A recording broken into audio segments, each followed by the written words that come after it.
Bonjour mes chers amis, je vous souhaite un agréable sabbat et je vous invite à partager notre moment de méditation qui a pour titre Suivez le bon guide, prenez la bonne direction.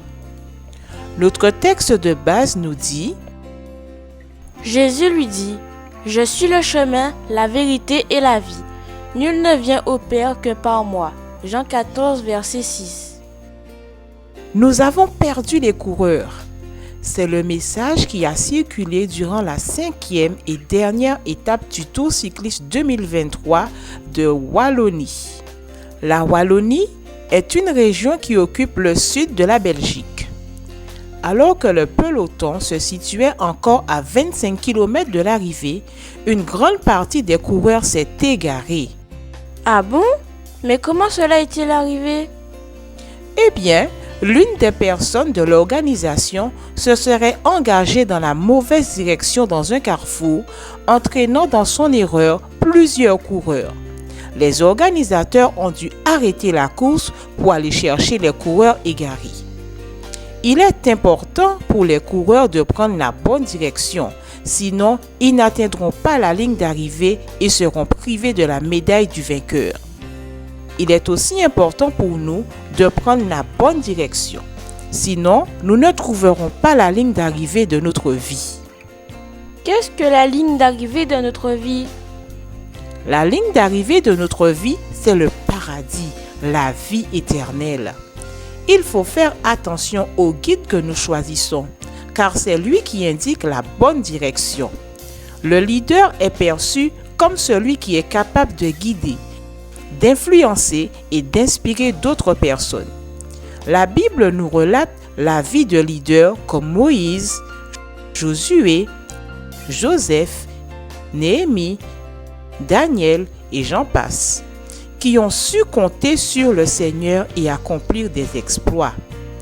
Arrêtons-nous un peu sur Josué. Josué a appris à servir comme un bon soldat, un missionnaire fidèle, puis un serviteur loyal. Il est resté au service de Moïse pendant longtemps.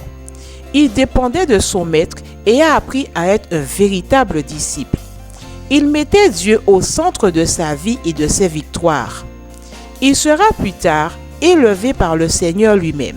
Cependant, il était toujours humble, prêt à servir les autres en comptant sur la grâce de Dieu. Il était fort et courageux. Il avait pour appui la parole de Dieu et sa foi en Dieu. Il était décidé et toujours prêt à passer à l'action. Dans la conquête de Canaan, il était au devant de la scène et combattait auprès du peuple. Quand bien même le peuple tâtonnait à suivre et servir Dieu, il a pris cette décision ferme. Moi et ma maison, nous servirons l'Éternel.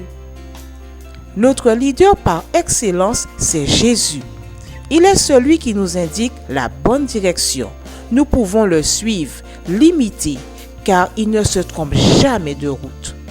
Si toi et moi, nous suivons Jésus, nous trouverons aussi la ligne d'arrivée de notre vie qui est le paradis, le lieu où il n'y aura plus de souffrance.